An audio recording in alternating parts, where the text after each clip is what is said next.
자, 이제 1번의 마지막 쟁점이자 행정기법의 마지막 쟁점, 행정규칙만이 남아있죠. 이 행정규칙은 두 부분으로 나눠져 있어요. 일단 이제 일반적인 행정규칙, 그 다음에 이제 형식하고 내용이 일치하지 않는 특수한 행정규칙, 이렇게 두 부분으로 나눠서 진행이 될 건데, 이 행정규칙은 여러분들 그 행정법에서 그렇게 출제빈도가 높은 영역은 아니에요. 옛날에 특수한 행정규칙이 이제 거의 뭐 상시, 행시 50점짜리 그 사례 문제로 막 유행하던 때도 있었는데, 그 부분이 조금 출제가 좀 되는 거고, 행정규칙 일반에 가는 건 뭐 이렇게 출제가 많이 되지는 않아요. 근데 이 행정규칙은 여러분들이 실무에 가게 되면은, 합격해서 발령받게 되면은 가장 중요한 게 행정규칙이에요. 그 여러분들이 가게 되면은, 합격해서 발령 나게 되면 인사한 다음에 선배 공무원이 법령집을 아마 줄 거예요. 여러분들 업무와 관계되는. 거기 법률부터 시행령, 그 다음 시행규칙, 그 다음에 훈령집까지 다 여러분들이 숙지를 해야 돼요. 그 여러분들이 구체적으로 어떤 담당이고, 담당 업무가 뭐고, 어떤 절차에 따라 어떻게 업무를 해야 되는지, 그 업무 주기나 이런 것도 세부적인 건 다 훈령에 돼 있어요. 그래서 저도 국가학원 갔을 때 처음에 했던 게 그 법령집부터 달달 외우는 거였죠. 그게 가장 업무를 파악하는데 가장 빠른 거예요. 국장님마다 다른데 지금은 어떤가 모르겠는데, 제가 근무할 때는 발령받으면 한 달 내에 자기 업무를 파악해가지고 국장님한테 업무 보고를 하게 돼 있어요. 업무 보고를 하는 이유는 뭐냐면, 그동안에 얼마나 열심히 내가 업무를 파악했는지를 국장님한테 이제 보여드리는 기회고, 거기서 찍혀버리면 이제 공무원 생활 이제 엄청 꼬인다라고 생각하고 완전히 또라이 되는 거죠. 근데 거기서 진짜 똑똑하게 아주 똑바라지게 업무를 완전 장악했다는 느낌을 주고, 뭐 막힘없이 답변하고 이렇게 되면은 굉장히 유능한 친구가 왔군 이러면서 이제 나중에 금평으로 연결이 되거든요. 근데 한 달 내에 업무 파악하는 거 그거 불가능입니다. 말이 그런 건데, 그 국장님이 뭐 그 신입이 와가지고 한 달 내에 완전히 다 파악할 걸 기대하지는 않아요. 감안해서 평가하기 때문에 주눅들거나 뭐 지나치게 긴장할 필요는 없어요.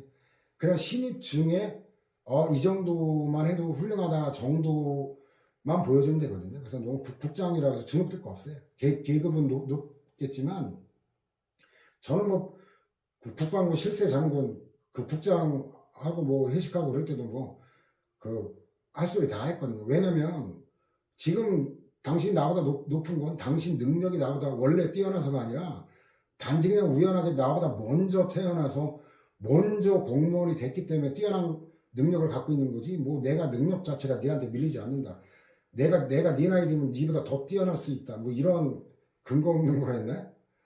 글쎄 뭐 그거야 여러분들 뭐 믿거나 말거나 하지만 그런 마음가짐을 하면 돼요. 그래 뭐 내가 태어날 때부터 뭐 왕우장상에 뭐 씨가 따로 있겠는가, 만적 선생도 얘기했잖아요. 그죠? 주눅들 거 없어요. 단지 네가 나보다 먼저 태어났을 뿐이다. 당당하게. 긴장은 좀 안 될 수는 없죠. 그 사람이기 때문에. 근데 뭐 그 정도로 해가지고 자신 있게 하면은 다 인정돼요. 그래서 어쨌든 여러분들 합격하면은 훈령집에 숙지해야 된다는 거 하여튼 머리에 넣어두세요. 자, 행정규칙은 말 자체가 행정이 만든 규칙이죠. 그러니까 행정이 만든 규칙이니까 행정의 기준이 되는 거. 행정기관이 정립하는 일반적 추상적 규율로 법규성을 가지지 않는 거. 행정명령이 동의어고, 일반적 추상적 규율, 이게 규범이죠. 규범이라는 점 법규명령과 같은데 내부에서만 구속력 갖고 대외적 구속력이 없다는 점, 법률에 수권 없이 발할 수 있다는 점이 법규명령과 다르고, 기능 필요성인데 법률 해석과 집행이, 법률 해석, 이거는 법령 해석 규칙이라고 좀 이따 종류 보게 될 거예요. 법률 해석과 집행에 있어서 행정청의 공통적 통일적 기준을 제시하여 해석자 장소시간 등의 차이로 생기기 쉬운 불평등을 방지하고, 이런 게 바로 1편에서도 배웠던 평등원칙, 자기구속 원칙, 이거를 매개로 해가지고 법규성이 인정된다. 그거하고 관련되는 거죠. 평등원칙과 관련되는 거. 행정규칙을 만들어서 그 기준대로 똑같이 하게 해야 평등하다라는 거. 통일적인 기준을 제시함으로써 실무상 혼란을 방지하고 행정의 효율성을 제고시키는 기능을 한다. 여러분들이 이 공직 경험이 많은 상급기관에서 훈령을 만들어주면 그대로 따르면 되거든요. 근데 만약 그 기준이 없으면 잘못했다가 여러분들 감사받고 신상에 또 영향을 받게 되죠. 굉장히 이런 경우 훈령이 없는 경우는 굉장히 까다로워요. 잘못 처리했다가는 징계 받을 수도 있고 이러니까 뭐 복지부동 막 이런 말도 나오는 게 그냥 괜히 뭐 잘못 판단해서 하는 것보다는 가만히 안 하고 그냥 있는 게 더 나을 수도 있다라는 건데 안타깝게도 가보면 알 거예요. 이 훈령이 있냐 없냐가 얼마나 여러분들 훈령이 없으면 진짜 야근하게 하면서도 막막해요. 도대체 뭐 어떻게 해야 될지 실마리를 찾기가 쉽지가 않아요. 그래서 가보면 느낄 건데 자 법적 성질과 효력은 보충 자료로 정리를 해볼까요?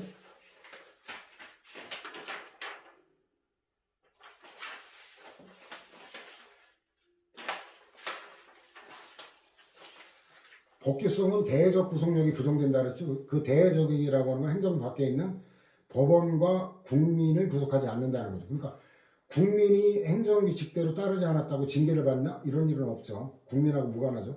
또 법원이 어때요? 법원이 행정규칙 요거에 구속돼서 뭐 재판 기준으로 삼냐? 아닙니다. 이건 완전히 무시하고 법률하고 법규명령만 갖고 재판하는 거지 행정규칙대로 했냐 아니냐는 따져보지도 않아요. 얘는 법원하고 관계없는 거기 때문에.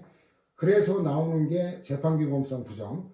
행정규칙에 위반해도 그 이유만으로는 위법한 거라고 인정 안 합니다. 행정규칙대로 했다고 해서 적법이라고 인정 안 해요. 그럼 어떻게 하자는 얘기냐?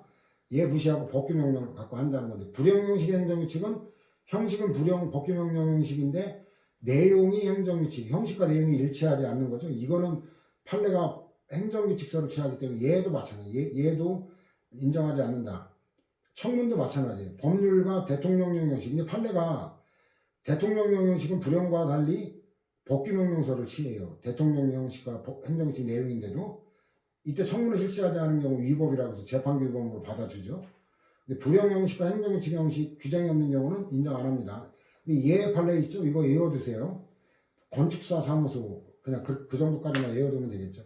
출제가 몇 번 됐던 유명한 판례예요.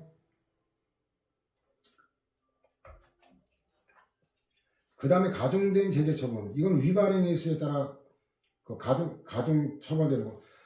그 지난 시간에 보충자료 잠깐 봤죠. 자연공원법 그 시행령에서 위반 행위 인화물질 휴대 그 1회 위반 10만 원, 2회 위반하면 가중돼서 20만 원, 3회 위반이면 가중돼서 30만 원. 이게 가중된 제재 처분이에요. 위반 행위의 수에 따라 제재 처분이 가중 처분이 내려지게 되는 거.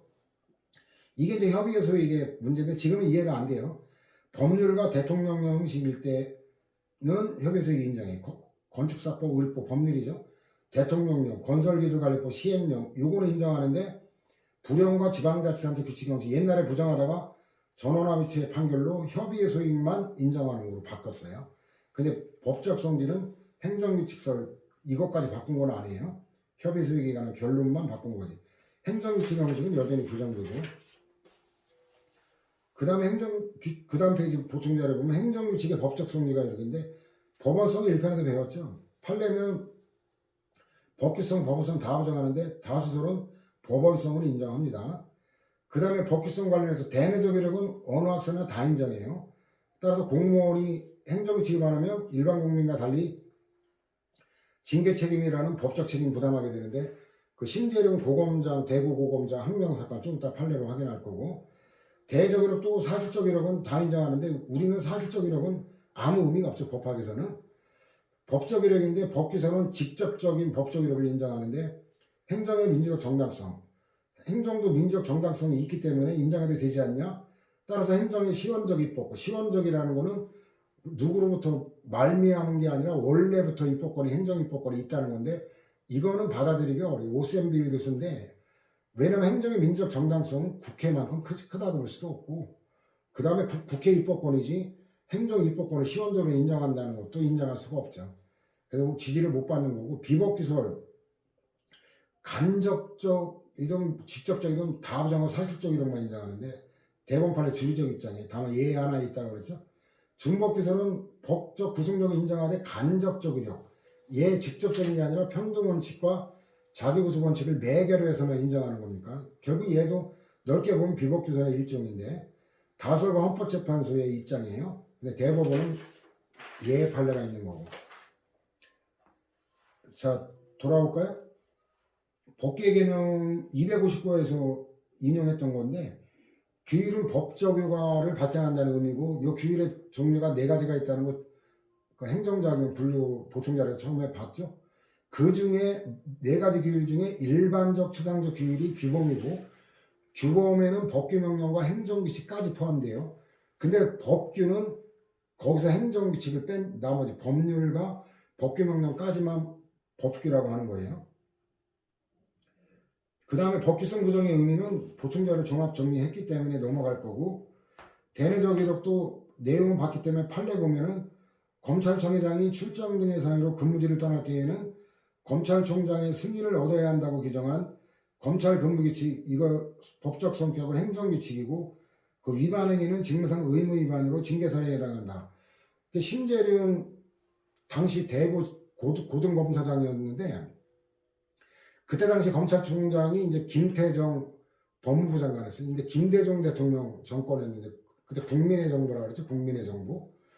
그때 이제 그 심재륜 그 대구 고검장이 검찰총장이 항명해가지고 근무지인 대구를 떠나가지고 서울로 상경해가지고 기자회견을 한 거예요. 지도부에 항명하는 기자회견을. 그래가지고 이제 징계 사유에 해부됐는데, 요 관련되는 게 아주 재밌는 사건이 있는데 뭐냐면, 그때 당시 이제 검찰총장이 김태정 씨였는데, 김태정 씨 부인이 그 앙드레김한테 옷 로비를 받았다 해가지고 그 옷 로비 청문회가 열리는데, 그 청문장에서 그 앙드레김의 본명이 김봉남이라고, 이응자 봉남. 그래가지고 그 위원장이 이제 그 증인 선서를 해야 될 거 아니에요. 근데 증인이 본인이 맞는지 신원하기는 과정에서 본인의 이름이 김봉남 씨 맞죠 하니까, 그것만은 좀 밝히지 말아주세요 뭐 해가지고, 근데 이미 다 밝혀져 버렸죠. 그래가지고 보면 포장마차도 김봉남 포장마차 이런 간판을 가끔씩 보게 되는데, 앙드레 김 선생님의 본명이 김봉남이었어요. 그래, 그때 온로비 실체는 안 밝혀지고, 그 청문회에서 밝혀진 건 앙드레 김의 본명이 김봉남 씨였다라는 것만 밝혀졌다고 조롱까지 받았던 건데, 어쨌든 그 검찰총장에게 항명했던 그 동기는 그렇게 아름다운 건 아니었는데, 그래서 결국 파면당했어요. 파면당했는데, 이게 사정 판결에 사유가 못 된다라는,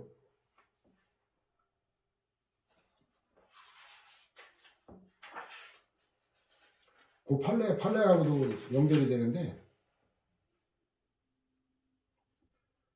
자, 3-438.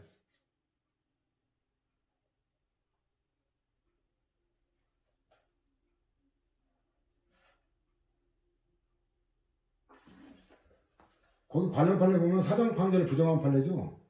징계 면직된 검사의 복직이 검찰 조직의 안정과 인하를 저해할 우려가 있다는 사정은 검찰 내부에서 조정 극복해야 될 문제일 뿐이고, 준사법기관이 검사에 대한 위법한 면직 처분의 취소 필요성을 부정할 만큼 현저히 공공복리에 반하는 사유라고 볼 수 없다라는 건데, 그래가지고 결국은 파면됐던 건데, 이 사정 판결 사유가 못 된다. 왜냐면 이 검사 동일체험 즉 지금 공적으로 파기가 됐지만, 그 상명하복이 가장 투철한 집단이 검찰 조직이에요. 그래가지고 그 몇 년 만에 복직해 오면 이미 후배들이 자기보다 상관으로 막 들어오고 이러면 검찰 이 조직의 인화가 문제다라고 하는 건데, 그거는 사정 판결 사유가 못 된다 이라고 인용 판결이 내려져가지고 결국 복직했는데, 복직했다가 몇 달 있다가 후배들한테 부담을 줄 수 없다 이라고 자기 이제 명예 회복하고 자진해서 이제 사표 내고 나갔던 유명한 사건이었어요 당시에. 자, 대외적 이력도 이제 종합 정리했기 때문에 여러분들 읽어보면 될 거고, 판례로 갑시다. 그 다음 페이지에 보면 법규성 부정하는 게, 이게 하나만 소개했지만 주류적 판례예요. 상급기관의 하급행정기관에 대하여 업무 처리 지침이나 법령의 해석 적용에 관한 기준, 이게 이제 규범 해석 규칙이라고 하는데, 기준을 정하여 발하는 이른바 행정규칙이나 내부 지침은 일반적으로 행정조직 내부에서만 효력을 가질 뿐 대외적인 구속력 갖는 건 아니므로 법규성이 부정된다는 얘기죠. 행정처분이 그에 위반하였다고 하여 그러한 사정만으로 곧바로 위법하게 되는 건 아니다. 그 다음에 78년인데 상급행정기관이 소속공무원이나 하급행정기관에 대하여 대외적 구속력이 없다. 처분 행정규칙에 적합한지 여부에 따라 처분의 적법력을 판단할 수 없고, 그 다음에 이제 이 추가적으로 판시된 부분이 마지막 부분이거든요. 상급행정기관이 소속공무원이나 하급행정기관에 하는 개별 구체적인 지시에 관하여도 마찬가지 법리가 적용된다. 그러니까 행정규칙은 일반적 추상적인 거잖아요. 근데 그 일반적 추상적인 게 아니라 개별 구체적 지시도 마찬가지다. 그거 하나 추가되는 거예요. 그거 하나. 그 다음에 다음 페이지 보면 관련 판례 기준이 객관적으로 보면 합리적이 아니라든가 타당하지 않은 경우가 아닌 이상 행정청의 의사는 가능한 한 존중돼야 된다. 요런 식의 옛날에는 그냥 완전히 무시해버렸잖아요. 행정규칙대로 해도 적법이라고 할 수 없고 이런 입장이었는데 이렇게 행정규칙을 가능하면 존중해야 된다라는 게 중복기소를 취했다고 해석되는 그런 판례들이거든요. 예외적으로 인정한 건데 건축사상은 등록지수 및 폐쇄처분에 관한 규정 이거는 뭐 논거가 없어요. 그냥 덜렁 외우는 수밖에 없고 법령보충적 행정규칙 줄여서 법령보충규칙인데 이거는 다음 시간에 특설행정규칙으로 별도로 볼 거니까 그때 보기로 하고 자 행정규칙과 처분의 우열 문제인데 뭐 동의설이 다수설이다. 그냥 결론 정도 간단하게 보면 될 거예요. 그 다음에 행정규칙의 종류인데 형식에 의한 게 행정효율과 협업 촉진에 관한 규정. 이거 여러분들 그 현직에 가면 이거 굉장히 중요한 거예요. 특히 이제 여러분들이 그 사무관 되면은 이거 모르면 사무를 할 수가 없어요. 여기 이제 그 기합문서, 시행문서 이런 거 작성하는 요령, 문서 편찬 요령 그런 건데 저도 이제 수습사무관 시간에 과찬했는데 중앙공무원교육원에서 이거 꽤 오랜 시간 배웠는데 진짜 재미 더럽게 없어요. 졸려 죽는 줄 아는데 아주. 근데 그때는 졸려 죽는 줄 알았는데 발령 나고 가니까 기합문서를 작성을 못하니까 망신이죠. 사무관이 그것도 못한다고. 물론 이 규정을 다 숙지한다고 해서 저절로 되는 건 아니에요. 실무를 해봐야 또 배우게 되는 게 분명히 있는데 쫑크를 먹게 되죠. 그래서 어쨌든 사무관 이상급 때문에 여러분들도 저거 완전히 숙지를 해야 되는 기술적인 건데 재미는 하나도 없어요. 완전히 그냥 기술적인 건데 저기에 의한 거 훈령 지시 얘기를 명령 입에 줄줄 나오면 돼요. 그 정도로 식별할 수 있으면 되는데 훈령이 가장 일반적이고 대표적인 거예요. 상급기관이 하급기관에 대하여 상당히 장기간에 걸쳐 권한의 행사를 일반적으로 지휘감독하기 위해서 바라는 거고 지시는 개별적 구체적으로 바라는 건데 이게 그 실질이 행정규칙이 아니라는 거 다 보이죠. 행정규칙은 일반적 추상적 규율인데 이 실무상 이렇게 분류를 지시문서라고 해서 거기 들어간 거지 학문적으로 이거는 행정규칙이라 말하기는 어려워요. 예규는 반복적 행정상 기준을 지시하는 거. 그러니까 샘플 만들어 놓은 거예요. 샘플. 그 예규 중에 가장 대표적인 예규가 대법원 예규에 이제 그 등기에 관한 그 사안별로 이제 예규를 만들고 그 법무사 같은 경우는 그 등기에 관한 대법원 예규를 모르고는 그 영업을 할 수가 없죠. 일일 명령은 일일 업무에 관한 명령인데 이것도 당직 서게 되면 이제 일일 명령 출장 갈 때도 출장 복명서 이렇게 올리면 이제 일일 명령이 내리거든요. 그래야 일일 명령이 내려야 이제 여러분들이 출장비를 받게 되거든요. 시간에 근무하는 것도 그렇고. 그 다음 행정청 내부의 사무처리 지침에 따랐다는 이유만으로 행정처분이 위법하게 되는 건 아니다. 당연하죠. 그 행정규칙 위반에도 위법이 아닌데 하물며 이거는 복종 의무가 있는데 그에 따랐다는 게 처분이 위법하게 되면 행정규칙을 지키지 말라는 얘기밖에 더 돼요. 이 판에는 뭐 너무나 당연한 얘기죠. 그 다음에 내용에 의한 조직규칙은 권한 그 분배에 관한 건데 직제, 위임정결 규정 이런 거 근무규칙은 말 그대로 행위에 관한 거죠. 행위에 관한 통제하는 거. 그 재량준칙이 가장 중요해요. 재량이 복수행위간의 선택의 자유가 재량이잖아요. 그 선택권 행사 기준을 만든 게 재량준칙이고, 그 다음에 법령 이걸 갖다가 해석한 규칙. 물론 법원을 구속하지는 않죠. 법률에서 권한은 법원에 있기 때문에 이거는 이제 공식적인 권한은 아니고 행정을 하기 위해서 일단 잠정적으로 법령을 해석한 건데, 이게 결국 법원에 가면 이거 무시하고 재판하죠. 영종일 규칙인데 국공립학교 영종을 이용해 가는 거, 도서관 뭐 이런 거 얘기하고, 행정관청 내부의 사무처리 규정에 불과한 정결 규정에 위반하여 원래 정결권자가 아닌 보조기관 등이 처분권자인 행정관청의 이름으로 행정처분한 경우 무효가 아니다. 이거 행정규칙 위반이 위법이 아닌데 무효가 아닌 건 당연하죠. 보충자료는 조직규칙에 해당하는, 이거 예를 들어봤어요. 그 정부에 어떤 부가 있고 그 부처의 소관사무가 뭐가 있다는 걸 굉장히 추상적으로 규정하고 있죠. 추상적으로. 차관하고 차관보 뭐 그런 정도까지 규정하고, 그 다음에 대통령령에서 이제 그거보다는 굉장히 구체적으로 기획조정실장에 관해서 여기 몇십 개의 사무가 있는데 그냥 샘플을 몇 개만 남겨놓은 거예요. 그 다음에 이제 시행규칙 불령으로 가면 이제 거기에 이제 굉장히 세부적으로 돼 있죠. 그 기획조정실장 밑에 기획총괄 담당관, 이 담당관이라는 명칭이 이제 옛날로 치면 과라고 생각하는데, 옛날 과장, 이게 담당관으로 다 바뀌었는데, 행정학에서 담당관제에 관한 조직면에서 다루게 되죠. 실제는 담당관제가 지금도 비공식적으로 다 과장님이라고 부르지 담당관님 이렇게 안 불러요. 그 현실하고 이제 다른 건데, 그 다음에 뭐 부의사관, 서기관, 사무관 뭐 몇 명이고 이런 것까지 구체적으로 다 하는 게, 그래서 여러분들 부처 가서 내 업무가 뭔지를 알려면 저 불령까지 다 봐야 돼요. 시행규칙까지 다 보고 관련된 훈련까지 다 봐야 된다. 그래서 저거는 뭐 참고하라고 한 거지 외우라고 한 건 아니에요. 그 다음에 기타 분류가 재량준칙은 재량권 행사 기준이라 했죠. 법령 해석 규칙은 이제 뭐 좀 전에 봤던 거. 간사화 규칙은 뭐 가볍게 보면 돼요. 법률 대의 규칙인데 이거는 인정되지 않죠. 거의 뭐 규범구체 행정규칙은 이건 고도의 전문성과 길성을 가진 행정 영역에서 입법기관이 규율 내용을 구체하지 못하고 사실상 행정기관에 맡긴 경우 행정기관이 법령의 내용을 구체하는 건데, 이게 법률 대의 규칙인데 우리나라는 인정을 안 합니다. 독일에는 인정되는데.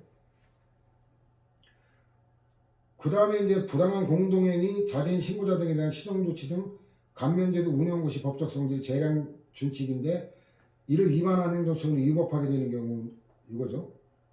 이거 1편에서 봤던 내용이죠. 밑에 거는. 일단은 이건 앞부분에는 행정청이 재량에 속한다. 그래서 그 기준이 객관적으로 보아 합리적이 아니라든가 타당하지 아니하여 재량권을 남용한 거라고 인정되지 않는 이상 행정청의 의사는 가능한 한 존중되어야 된다. 그럼 이거는 그 적법이라고 판단하겠다라는 거예요. 존중한다는 얘기는. 근데 주류적 판례는 어때요? 행정규칙대로 했다고 적법이라고 할 수 없다. 이게 주류적 판례인데, 행정규칙대로 한 거를 행정청의 의사를 가능한 한 존중해야 한다는 얘기는 적법이라고 판단해 주겠다는 거. 이게 비법규서를 따르는 거라고 그랬고, 뒤에 가면 이제 평등원칙 신뢰보호까지 학설하고 다른 점이라 그랬죠. 자기구속. 이때 이제 위법이 된다라는 거. 이건 뭐 복습하는 거고.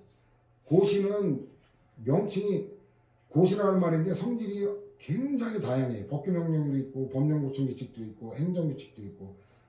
다음 페이지 가면 일단 일반론이죠. 종합적으로 말하는 건데, 어떠한 고시가 일반적 추상적 성격을 가지면 법규명령 또는 행정규칙, 다른 집행행위 매개 없이 그 자체로 직접 국민의 구체적 권리이거나 법률 관계를 규율하는 성격을 가질 때에는 항고소송 대상이 되는 처분에 해당한다. 여러 가지 성질이 있다는 거고, 고시가 법규명령으로서 구속력을 갖기 위한 요건인데, 행정각부의 의안이 정하는 고시라 하더라도 그것이 특히 법령의 규정에서 특정 행정기관에게 법령 내용의 구체적 사항을 정할 수 있는 권한을 부여함으로써 그 법령 내용을 보충하는 기능을 가질 경우, 이건 통상적인 고시가 아니라 법령 보충 규칙으로 특수한 행정 규칙이에요. 그래서 이것도 이 정도까지만 읽고, 다음 시간으로 넘길 거예요. 이건 전형적인 게 아니고 이건 법령 보충 규칙 제목 옆에다가 법령 보충 규칙 특수한 거거든요.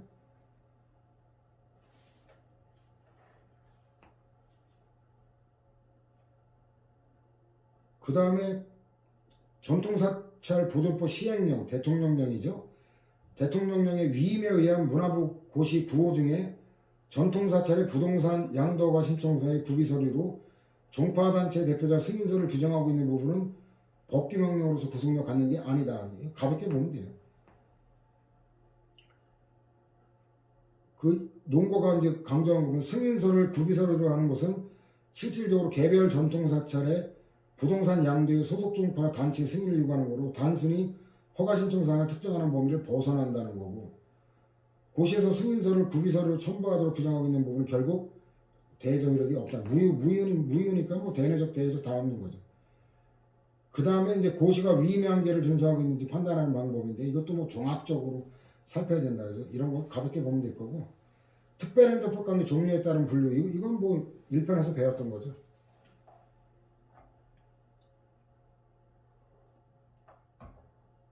판례상 행정규칙인데 이거 다 끌어보면 수백 개가 넘는데 이거 다 외울 수가 없죠. 그래서 출제됐던 것만 체크해가지고 그 정도 외우면 돼. 지침의 2번 서울특별시의 개인택시 운송사업 면허 취득 이거 뭐 생으로 출제하는 거라 골 때리는 출제. 제가 출제위원이면 이런 거 출제 안 합니다. 이거 미쳤다고 이걸 외우고 앉았어요. 나중에 이거는 그 공무원이 되면 자기 업무 관계되는 것만 찾아보면 되는 거지.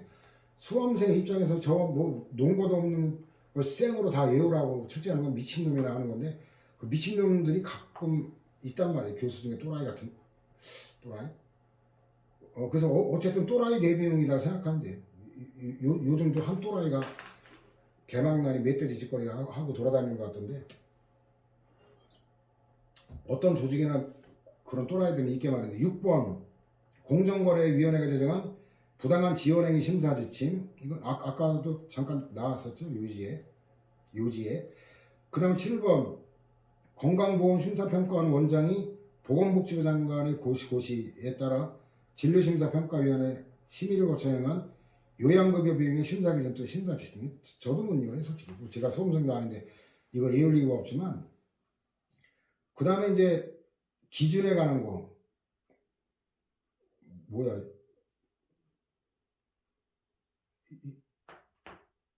순간 착각을 했네. 아까 요양급여 나와가지고 중복된 나오고 잠깐 봤다. 중복된 게 아니에요. 요령에 관한 거 4번 소득금액 조정학계표 작성 요령 뭐 논거도 없어요. 그냥 그 정도만 반복과 나머지 그냥 빼버리던가 해도 상관없을 것 같아요. 규범구체화 행정규칙도 가볍게 보면 될 거예요. 이거 우리나라 인정이 안 되는 건데 근데 이제 교수님 교과서마다 소개를 하기 때문에 일단 당황하지 말라고 차원에서 놓은 거지 출제빈대가 있는 건 아니거든요. 거의 아까도 얘기했지만 이제 일반적인 게 아니라 고도의 전문성과 기술 원자력 같은 거 이런 거 고도의 전문성과 기술성을 가진 행정 영역에 있어서 입법기관이 규율 내용을 구체화하지 못하고 사실상 행정기관에 맡긴 경우 행정기관이 법령의 내용을 구체화하는 행정규칙인데 이게 이제 원자력 빌판결이라고 원자력법 영역에 적용되는 배출 공기나 지표수를 통한 방사능의 유체에 있어 방사선 노출에 관한 일반적 산정 기준. 그러니까 방사선 수치가 공기 또 지표수 이걸 통해서 어느 정도 기준으로 적용해야 되느냐 이걸 국회에서 만들 수가 없죠. 그러니까 이걸 전문가한테 완전히 다 맡긴 거다. 우리나라 부정설이 통설이에요. 그래서 가볍게 결론 정도 알아두고 참고로 독일어에 이 W가 V 발음 나거든요. 그래서 예를 들면 BMW라고 하는데 그거는 BMW가 아니라 이 배라고 해야 돼. 배 그렇게 있는 거예요. 왜냐면 이게 고유명사기 때문에 독일 차는 BMW라고 해야지 BMW 영어식으로 있는 거는 그거는 원래 잘못된 거예요. 고유명사는 고유명사로 불러라. 그 토요토미 히데요시 아무리 쪽발이지만 그렇게 불러줘야지 풍신수기를 하면 정작 못 알아들어요. 풍신수기를 지나가는데 야 풍신수기 그럼 못 알아듣죠. 그 다음에 뭐 마오쩌둥도 모택동 이러면 또 못 알아듣죠. 지금 그래가지고 어쨌든 고유명사는 저도 아무리 오랑캐라고 해도 고유명사는 그냥 고유명사로 불러주기로 했어요. 그 다음에 AFP 통신도 AFP 통신이거든요. 독일 거기 때문에. 그래서 그건 뭐 참고하라고 한 거고, 그게 그 행정부가 나와서 하는 건 아니고. 근거 한계인데 뭐 근거 뻔하죠. 법률리고 적용되지 않는다는 거 다 봤다는 거 확인하는 거. 그다음 한계도 뻔하죠. 법률에 있는 전형이 다 적용되고 법규성 부정되니까 권리에 관한 사항, 법규상 새로 규정할 수 없다는 거고. 그 다음에 이제 성립요건에 관한 거, 주체 내용 절차 형식. 주체는 권한 문제고 내용 뭐 적법, 명확, 확정, 가능 다 똑같은 틀인데 이거의 종합 정리는 하이라이트는 행정행위거든요. 그때 보면은 저 적법 요건별로 행정행위 보면은 엄청나요. 엄청나.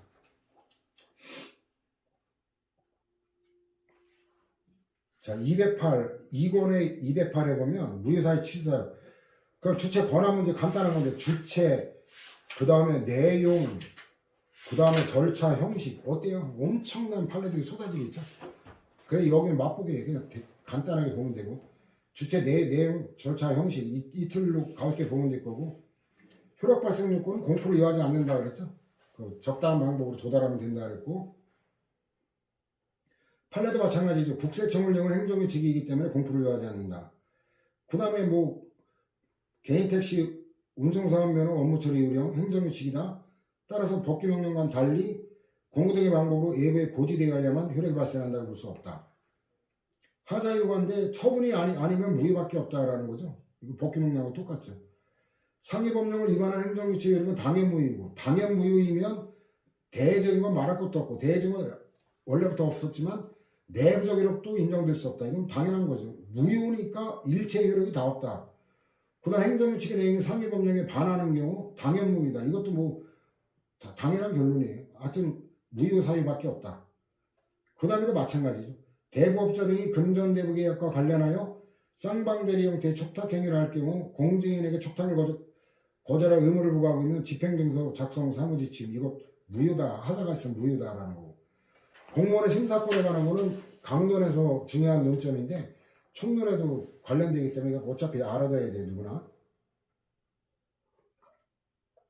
그래서 보충 자료를 보면은 형식적 요건, 실질적 요건 나눠지는데 형식 요건은 그 훈련권이 있는 상급관청이 반해야 되고 하급관청의 권한에 속하는 사항이어야지 나와 무관한 다른 거는 내가 따를 이유가 없죠. 그다음 하급관청의 독립성이 보장되어 있는 사항에 속하는 게 아니어야죠. 독립성이 보장되어 있는 사항은 이거는 독립성 침해가 되니까 안 되는 거죠. 이거는 심사할 수 있어요. 형식 요건이 충족되지 않으면 복종 거부가 가능하다. 행정규칙에 관한 건 아닌데 예를 제가 첫 보직에 근무할 때 저는 이제 그 신원 특이자라고 옛날에 운동권에 시위도 하고 저항시 막 실명으로 발표하고 이것 때문에 이제 잡혀가기도 하고 이런 것 때문에 그 35회 행정고시에서 면접이 떨어졌어요. 성적과 관계없이. 성적은 여기가 있으면 돼요. 대부분 그 성적 갖고 면접에 떨어지거든요. 근데 저는 이제 저 같은 이제 신원 특이자나 아니면 이제 그 불치병, 난치병, 이명결격 사유가 있는 그때 그런 정도는 이제 성적과 무관하게 떨어지는 건데 제가 이제 거기에 딱 걸렸죠. 다음에 볼까 말까 하다가 3달 앞두고 오기가 생겨가지고 다시 또 2차 준비해서 또 재차 합격했는데 또 떨어질 뻔 하다가 이제 가까스로 그 배광기 선생님이라고 행정학과 교수였는데 알지도 못하면서 그 싸워가지고 그래가지고 이제 타협을 본 게 합격을 시키되 발령을 내지 않는다. 15대 짜는다. 이렇게 됐는데 김영삼 대통령이 되면서 운동권 블랙리스트를 다 없애라. 이 바람에 제가 잘리질 않고 그 발령까지 받은 거예요. 왜냐면 대통령이 그 지시했는데 15 중에 건국일에 15 중에 잘린 첫 사례 신문에 보도돼 버리면 김영삼 대통령 노발대발 성격 장난 아니죠. 장관한테 직접 전화가지고 막 쌍욕 퍼버될 그 정도의 엄청나게 괄괄한 성격이죠. 그래가지고 총무청에서 저를 못 자르고 국방부 발령냈는데 국방부에서도 이걸 잘라버리면 자기가 책임져야 되니까 또 못 자르고 해서 발령을 냈는데, 그래도 총괄과장이 임상수 대령이라고 육사 출신인데 사사건건 저를 죽이려고 막 난리를 쳤죠. 그러다 보니까 총괄과 뭐 여직원, 기능직 여직원까지 내가 누나라고 개인적으로 그렇게 존중을 해줬는데도 뭐 펜이 떨어졌는데 사무용품 구입 주기가 아니라 구입을 못한다 이래가지고 제가 국장실 가서 그 비서가 김영란이 했는데, 야 영란아, 그 국장실에 있는 그 펜 다 내놔라. 그래가지고 거기 싹 쓸어왔어요. 냉장고에 있는 과일하고 음료수까지 싹 쓸어와가지고, 그래가지고 이제 이만큼 되는 거 싹 쓸어왔죠. 근데 총괄과에서 국장님 펜 떨어졌는데 구입 주기가 아니라는 말을 할 수 있을까요? 그래, 나는 총괄과 상대 안 한다. 국장실에서 난 필요한 모든 용품을 국장실에 직접 갖다 쓴다. 이래가지고 했죠. 그래가지고 어찌됐든, 근데 갑자기 전화가 오는 거예요. 총괄과 야근한다. 총괄과 야근하려면 그 국에 있는 다른 과에서 자료 협조를 해주지 않으면 야근을 못 하거든요. 총괄과는 이제 종합 업무를 담당하는 거라. 근데 이 나쁜 새끼가, 아니 싸가지 없는 새끼지. 아니 저한테 직접 지시를 하는, 아니 총괄과는 저하고 계선상 상하관계가 아닙니다. 그냥 과장급이니까 그 상관은 맞지만 저한테 명령권자가 아니에요. 그럼 어떻게 해야 되느냐? 우리 과장님한테 업무 협조 공문을 보내서 과장님이 나한테 총괄과 업무 협조를 하기 위해서 시간에 근무를 하라. 이렇게 해야 순리예요. 근데 이 나쁜 자식이, 제가 아무리 20대 어려 보이고 그래도 이 쌍놈의 새끼가 나한테 그런 건 상관없는데 우리 과장님을 엿먹이는 거잖아요. 이거는 제가 그래서 개인만 생각하면 그까짓 거뭐 하고 싶은 대부도 넘는 그 미치광이 같은 새끼 그냥 해줄 수도 있어요. 근데 그걸 할 수가 없는 거예요. 우리 과장님을 엿먹이는 거니까. 그래가지고 어때요? 그래가지고 총괄까지 전화 왔다길래 없다 그래요. 내가 일부러 들으라고 없다 그래요 해가지고 전화를 안 받아버렸더니, 총괄과장이, 나는 사무실 1층에 있었고요, 총괄과장은 2층에 있었는데 내려와가지고 총괄과장이 째려보면서 죽일 듯이 뭐 없다고 그래? 한참 째려보길래 그냥 나가버렸어요. 퇴근 씨발. 그래가지고 삼각지 한강병원 가가지고 10시까지 바둑두다가 그냥 술 마시고 가버렸네. 이거는 개 같은 짓이에요. 나 개인의 문제도 아니고 내가 모시고 있는 과장님이 엿먹이는 거를 내가 그거를 방치한다면 내가 개 같은 새끼가 돼버리죠. 나는 그런 거라지 못 봐요. 내 개인적으로 승부야 얼마든지 내가 참을 수가 있지만, 그래서 어쨌든 저런 거예요. 저 형적 욕구, 내 소속 상관이 아닌데 미친놈의 내가 지시를 왜 들어요? 내가 왜 지 때문에 야근을 해야 된단 말이에요? 이게 형적 욕구네. 이거 설명하다가 너무 좀 본질이 드러나 버렸네. 지금까지는 그래도 점잖게 흥분하지 않고 잘 해놓은 것 같은데, 버렸네. 자, 뭐 그런 모습도 뭐 일부 있어요. 제 성격에. 그렇다 치고, 실질적 요건은 적법타당 명확 가능. 근데 이거는 당연무의가 아니라 심사할 수가 없어요. 당연무의일 때는, 이때는 복종 거부해야 되고 범죄가 성립될 수도 있어요. 근데 당연무의가 아니면 일단 복종해야 됩니다. 복종 못하겠다? 그럼 관두는 거죠. 그거밖에 없어요. 자, 그래서 어쨌든 저거는 이제 총론강론 다 맞물리는 거라. 자, 그 다음에 소멸. 이건 단순 분류 문제인데, 뭐가 달라요? 그 행정규칙은 그 위임을 요하지 않기 때문에 그 근거법령의 소멸 개정, 수권법률에 대한 위헌 결정, 요게 다르죠. 저거는 애초에 행정규칙과 무관하니까. 그 다음에 이제 통제가 권력분리 생각하면 입법적 통제, 행정적 통제, 사법적 통제 이틀로 간다 그랬죠. 법규명령의 경우와는 달리 직접적 통제 수단은 없어요. 그 다음에 이제 국회법에 보면은 중앙행정기관의장은 법률에서 위임한 사항이나 법률을 집행하기 위해 필요한 사항을 규정한, 이거 훈령 예규 고시 행정규칙까지 이거 10일 이내, 이건 이제 행정규칙에 관한 것만 따로 뽑은 거예요. 법규명령에서는 다 종합정리했던 거. 감독권 당연한 거고, 절차적 통제, 법제처 사전사후, 근데 이거는 행정절차법 내용은 아니고. 행정절차법이 처분 기준 설정 공표에 관해 규정하고 있고, 행정처분 필요한 처분 기준을 해당 처분의 성질에 비추어 되도록 구체적으로 정하여 공포하여야 한다. 변경할 때도 마찬가지다라는 거. 그 다음에 행정심판도 이거 법규명령에서 봤죠? 똑같아요. 행정규칙까지. 그 다음에 이제 사법적 통제인데, 법원에 의한 통제, 구체적 규범 통제. 법원은 명령규칙이 상위법령에 위반되는지 여부가 재판의 전제가 되는 경우 심사할 권한을 갖는데, 법규명령만 의미하는 행정규칙은 아니라는 거 좀 전에도 봤고, 처분이 아니다라는 거 당연하죠. 그러나 이제 예외적으로 그 자체가 직접 권익침해, 법규명령에 봤던 그런 문장 예외에 있을 수 있다는 거고, 헌법재판소에 의한 것도 원칙적으로 어떻게 헌법성 대상이 못 돼요. 기본권과 무관하기 때문에 예외적으로 국민의 기본권에 직접적 영향, 뭐 이런 말 나오면 또 인정되는 거죠. 그 법령 보충 규칙이나 재량 준칙이 평등 원칙이나 신뢰보호 원칙에 따라 자기 구속을 받아 대외적 구속력을 갖는 경우 헌법 소원의 대상이 된다. 예외적으로.